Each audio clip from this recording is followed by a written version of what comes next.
Hey folks, I was just going to come in here and, it never works.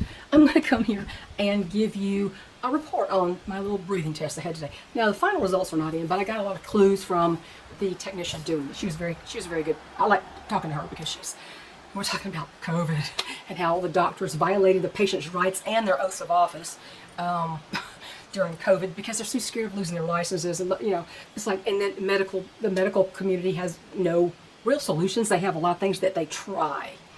Well, she agreed with me, actually. And she said, she was telling me a story about a doctor that I guess one of her friends had said something to this doctor about, they don't know what they're doing. They're just trying one thing after another. He thought a minute and he said, yeah. So he agrees that they had no solutions for most of these things. But anyway, I'm taking this breathing test. What that entails is you go in there and you have this little thing you put in your mouth. And you close your mouth around it, and this test, it has a tube that leads to something, and a computer is reading all this off at the same time, right? And it's measuring how you're breathing. It tells you how deep your breath is, and just all kinds of stuff. And so, they have this thing where you have to breathe. Now you have to get your tongue out because you can stick your tongue into the little thing you're breathing through, and it's hard to keep it out of there. And I thought, I'm going to cough my head off. As soon as I get started with this test, I'm just going to cough my head off.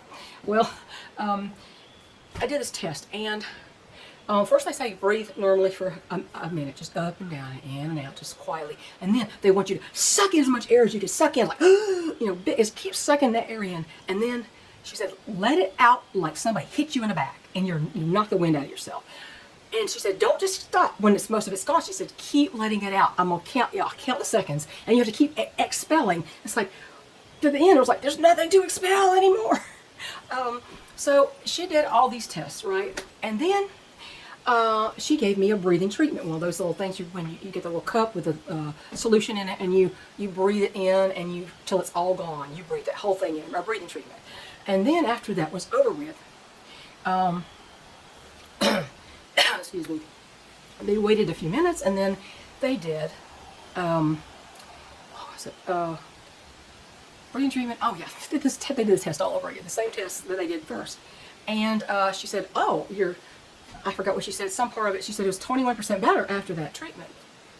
And she said, what sounds like maybe, she said, there's something, I can't remember what it was now, something she said indicated there might be an obstruction in your bronchial tubes. And I said, well, you mentioned later, I said, you mentioned obstruction. What kind of obstruction? She said, well, it's not like an item, like an object in your bronchial tubes. She said, it may be that the muscles around the tubes are closing in too much, something. And she said, it's like, I said, are they having swelling? She says, sort of, kind of. So, anyway, it looks like I'm going to have to wait for those results. I've got to wait for those results to be sent to the allergist guy, and then he'll probably give me a regular inhaler with steroids or something in it. And I'm still waiting for the test to come back on the alpha-1 gene. She said, well, she was saying, this lady today, she said, that's real rare. I mean, that's kind of a rare thing. I said, it's probably not going to be positive. I couldn't even imagine it being positive. I said, that'd be the ultimate cosmic joke, wouldn't it? That you avoided cigarettes all your life. You couldn't stand them. You didn't want anybody smoking around you, in your house, on your property. And then all of a sudden, you end up with genetic COPD that you have no control over. So wouldn't that be just be the worst joke? And she said, yeah, she says, probably, it's probably not going to happen. But, so anyway, that's what she said, they routinely do that test. So that tells me something. But anyway, I did the test. I have an appointment on the 1st of December with my allergy guy, the allergy doctor, and then we'll go from there when he gets all the results of this in. So, and the alpha-1, whatever else he did. He was inclined to think it was an allergy. She said, this one today, she said, well, what? I said, I just don't think it's in my lungs. I think it's something in here. And I did manage to not cough during most of the test. At the end, I had to take this thing out, and I just had to, I just had to stop for a while, and I was choking, right? So, yeah. Anyway, I don't know what's going to happen with that. And she said, they may find what it is, but not find the root cause. I'm like, I wish they'd found the cause, because you can't fix something if you don't know what caused it in the first place, really. I mean, it's, so that's the way it is. They find the symptom, they treat the symptoms, but they never find out the cause, And you were talking about studies and all that kind of stuff, and the pages and pages of conflicts of interest with Big Pharma and Big Agribiz, and I told her how John, how the thing about vegetarianism being healthy came about from a Seventh-day Adventist who thought that, eating meat over-sexualized you. And she said, you're kidding. I said, no. She said, the Kellogg cereal? I said, yep, the guy who promoted the grains. And anyway, it was a good talk, and I had the test. And so we'll see what happens with that. Otherwise, what I've been doing is I finished my first draft of my book, my fiction book.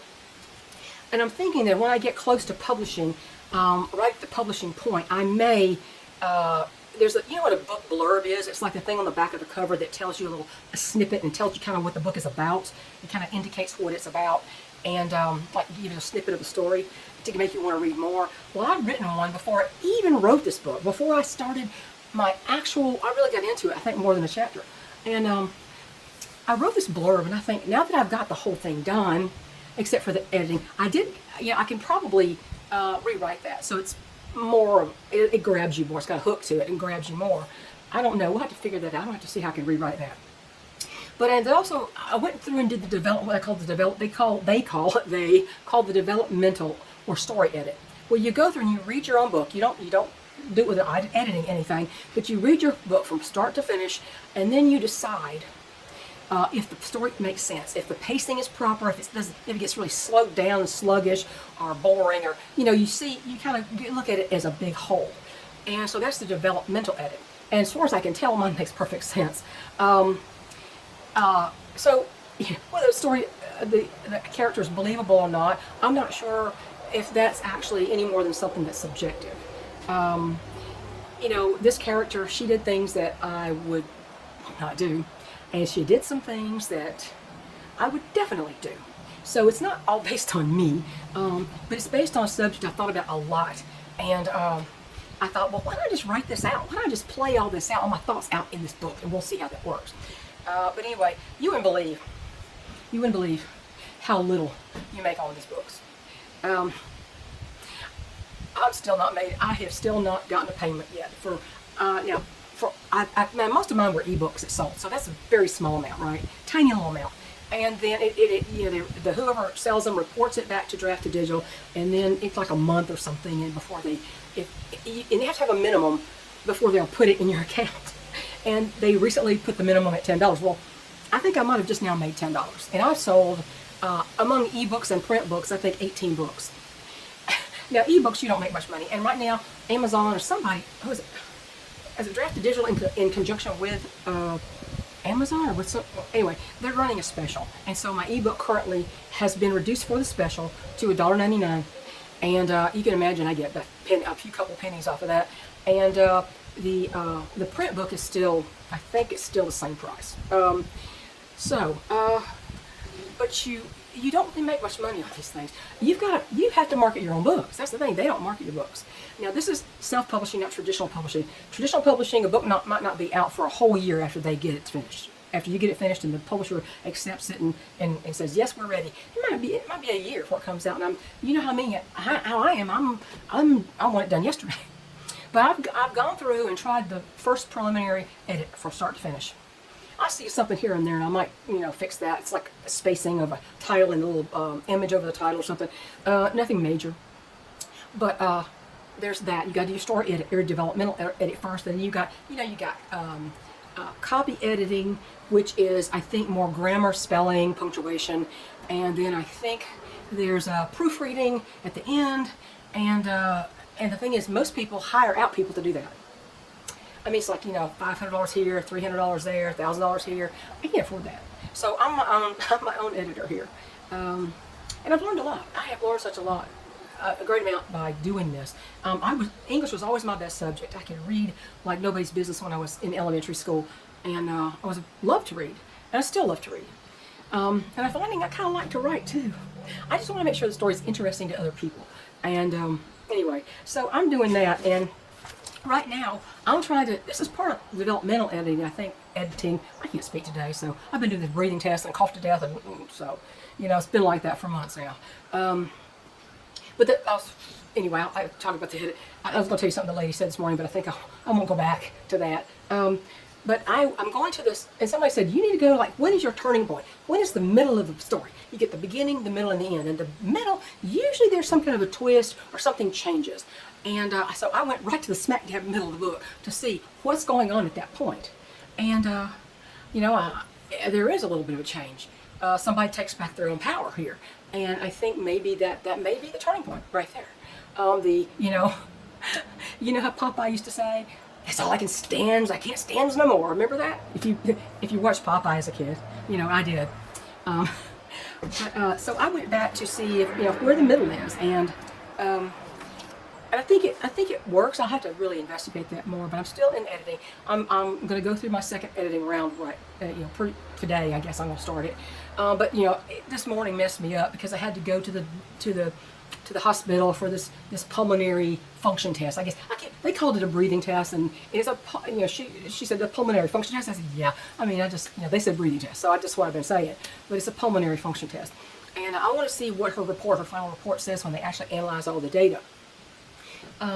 So they may actually give me something, but anyway. But that's what's going on, and I'm working on this book, and I like the story. It's not X-rated. It's not, of course not, but it is a clean story. Except there's a little bit of here and there. There's a little bit of colorful language when somebody is scared to death. So that's it. Anyway, that's all I got to tell you. It's really cool. I got to go get Nathaniel and Angus back in. It's been so cold and rainy, they haven't hardly gone out, but they got to go back in because I think it's going to rain today. Bye, y'all.